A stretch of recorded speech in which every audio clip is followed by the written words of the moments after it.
Welcome to Psych IRL. My name is Donna and I procrastinate too much. I've just about seen every video on YouTube on how to stop procrastination. I should be an expert by now, but no. Now, there are plenty of theories on procrastination. A lot of research have seemed to find a genetic component, while other theories point to environmental factors. Here's my theory on procrastination, because I'm totally credible enough to do this.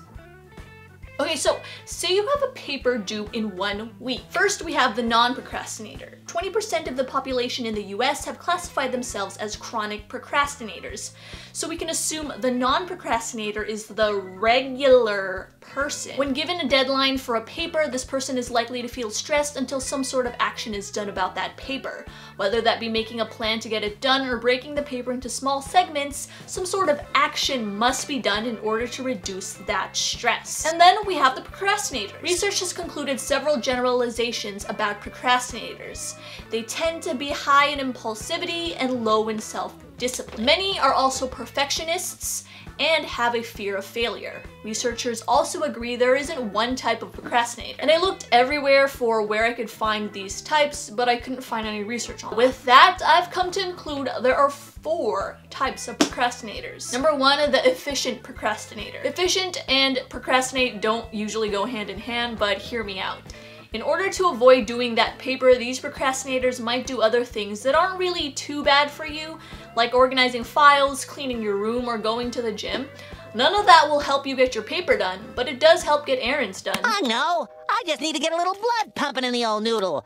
How about some calisthenics? Hop, hoop, hop, hoop, hop, hoop. Number 2, situational procrastinators. Situational procrastinators don't usually procrastinate, except when it comes to certain things like writing this paper. Puritan separatists from the Church of England, some living in Holland, left Plymouth, England.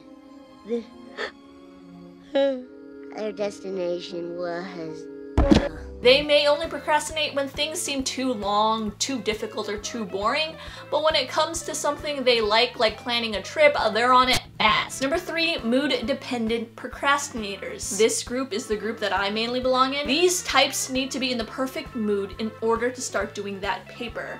Those moods vary from person to person. They can only either work when they're in a positive mood, they feel inspired, or the deadline is so close they finally feel the stress and adrenaline to work. So this is a true story. I had a research paper due. I attempted to work on it a week early. That means gathering information to take notes in preparation for the paper. So I'm sitting there trying to read something and nothing is really registered. Every few minutes I have to go back because it's like, yeah, I'm reading words, but also kind of spacing out and not getting the message. I then get a headache after a while, so I give up on the whole thing. I come back 3 days now closer to the deadline and everything just clicks. Ag, helium, Li, lithium, Na, sodium, Z, and zinc. Number 4 is a give me a deadline procrastinator. Life has a lot of silly things that don't have deadlines. Well, technically those things that don't have deadlines do have a deadline, and that's called death. But since we don't have an exact date for our death, there are a few things these procrastinators put off a little too much. Too much to the point they realize their life's about to end. In 2013, a nurse in the terminal palliative care unit actually decided to poll her patients on what they regret most. Their top regrets were never pursuing their dreams, working too much so there was no time for family, and not spending enough time with friends. So those were the 4 types of procrastinators. I'm probably a mix of the mood-dependent one and the give me a deadline procrastinator, so I've got to work on that. I hope you guys like this video. Do you guys procrastinate or is it just me? I'll see you guys next time. Stay psyched.